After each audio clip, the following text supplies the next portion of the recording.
All right, time for another episode of Robert's Latest Folly.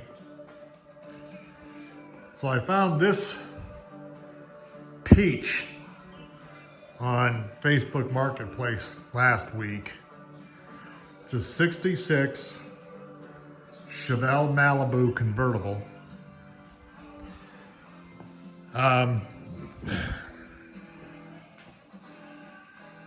There's not a lot about it that isn't original.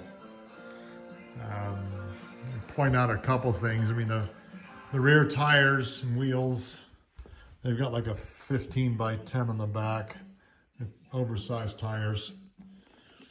15 by 8s on the front, which is fine. I want to get something standard for the whole thing, so I'll probably do 15 by 10s with 60s or so all the way around. The engine is a 283, from what I'm told. The car has a history that a couple years after it was sold brand new to the original owner, the car was stolen. The engine was removed. It was a high-performance 327. The engine was removed from the car, and the car was left on the side of the road. So the insurance company put this engine in. It's a 283 with a 2-barrel. It's not, obviously not the same performance, but I don't know. I don't really care so much about that.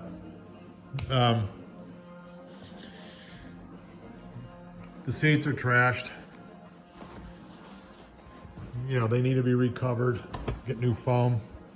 But there are kits available out there to do that, and it's really pretty straightforward. This is kind of an interesting car because it was sold with the optional bucket seats in the front. I have the window sticker to show that, rather than a bench. But it's got a 2-speed power glide transmission. Yeah, there's no carpet. The guy who I bought the car from found that there was leaks on the convertible top, so he figures take the carpet out rather than fix the leaks. I don't know. To each their own, I guess. There is a full convertible top here. It is actually in pretty decent shape except for the window, so I don't really plan on driving it with the top up, but I would like it to be right if it is. If it's here, I might as well make it right. So, yeah, not a big priority, but that's something I'll be looking at doing. Yeah, but it's pretty cool, the original dash. I love the way the key is up on the dash. That steering wheel is really cool. As far as mileage is concerned, I have some documentation on this thing showing it had maintenance done on it through the 70s, 80s, and into the 90s, and it never showed more than 27,000 miles in any of that documentation. The guy I bought the car from, he told me he didn't drive it very often. He owned it for 30 years and maybe put, 400 or 500 miles a year on it. So it's quite possible that the odometer reading is correct. It has not rolled over, but I can't confirm that. And as you can see,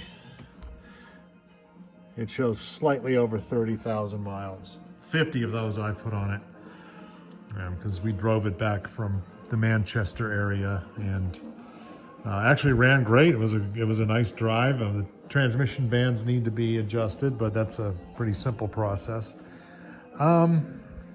It's got your typical 60s car issues with the trunk. I mean, there's a little bit of daylight showing through right about here. Some goofy patches were done. There's Fugazi wiring here. I'll figure that all out. This trunk lid seal is wasted. It's pretty easy to change. Came with the original bumper jack.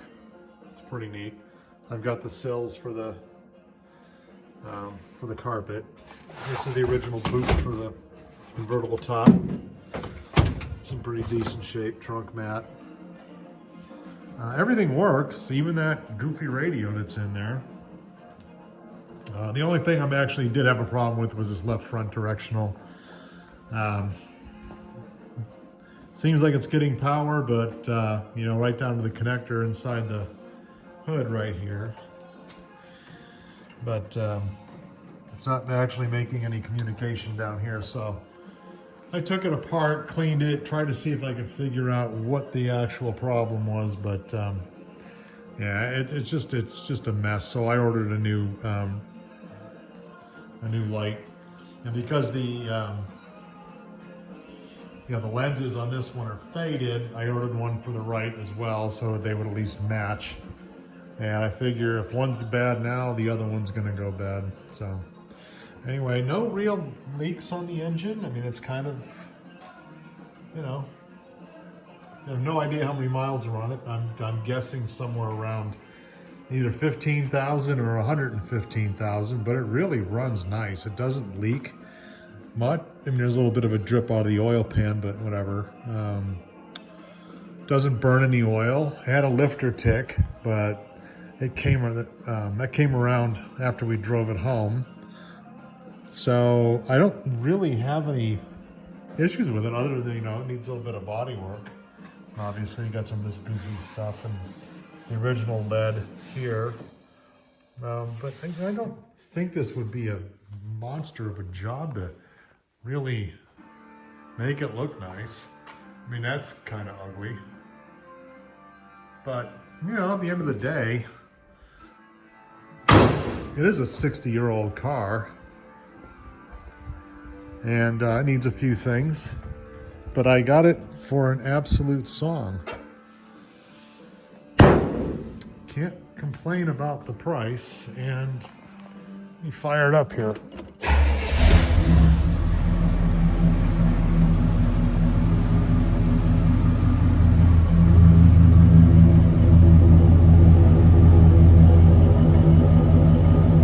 Kind of a cool sound to it. I'm not a big fan of the exhaust system, but I'm not going to go throw a ton of money at it because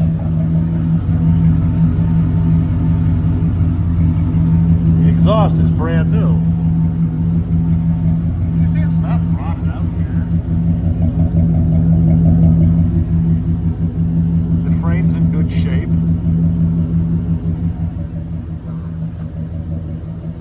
Yeah, so this is one of the original cool Chevelles when I started getting that aggressive nose on them. So I really like it. I'm gonna make it good, make all the lights work, make everything comfortable inside. Maybe I'll throw some paint on it in the spring. Don't really know yet. But yeah, it's a good solid little project. It's a great classic car. These things are pretty sought after. So yeah, we'll get the seats recovered, get some carpet in here, get the dash cleaned up, and I think I'll have a really good driver here. All right.